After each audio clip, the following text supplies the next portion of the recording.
Yung pangalawa, Paschal Mystery. Ano yung una? Yung pangalawa? I will explain further. Si Jesus, bago siya pinako sa krus, tinawag niya yung mga kaibigan niya. Remember, yung mga kaibigan lamang. Kasi nung nagsisimula pa lang siya sa trabaho niya, maraming tao na nakarinig sa mga ginagawa niya. At nagpabigyan sila sa kanya sa River Jordan. Kahit sino pumunta, pumunta sila sa kanya. Ngunit, nung malapit na siyang ipako sa krus, tinawag namin niya yung mga malalapit sa kanya. At naghapunan sila kay Hedwig. Sabi niya, kinuha niyong tinapay, "Take this, all of you, and eat of it, for this is my body, which will be given up for you." It is an invitation. Ganon din, kinuha din niya yung kopa na may alak. Sabi niya, "Take this, all of you, and drink from it, for this is the chalice of my blood, the blood of the new and eternal covenant, which will be poured out for you and for many, for the forgiveness of sins." And he invited them to eat with them.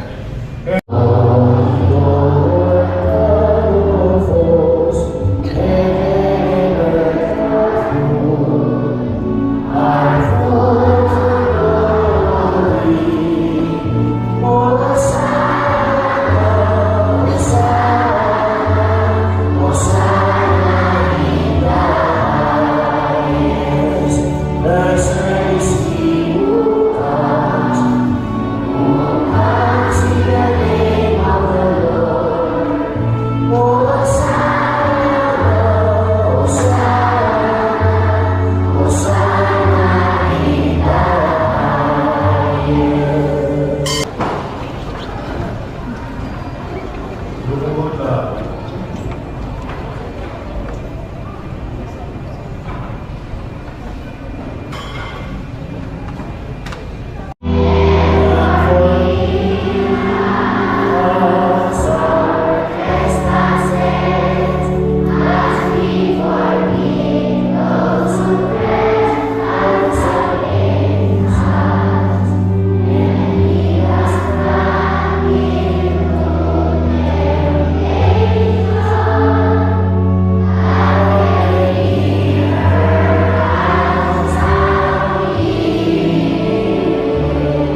Okay.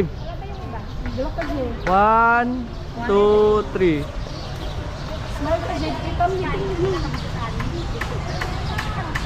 Okay. Ayun, girls din.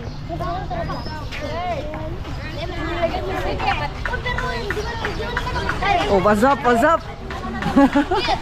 Ayun, girls.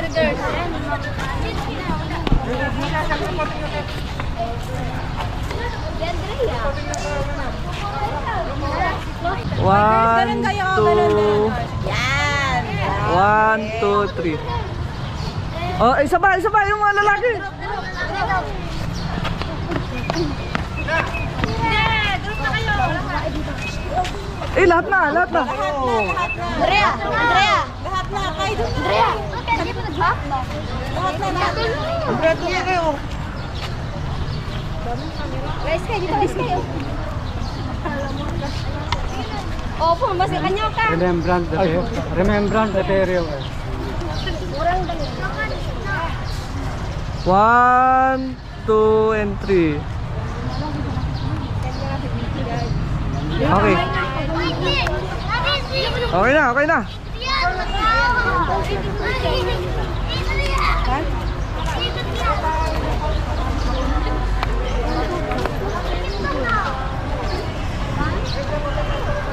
Kit! Okay na. Kit, oh. Tapos na. Punta kami ni... Woo!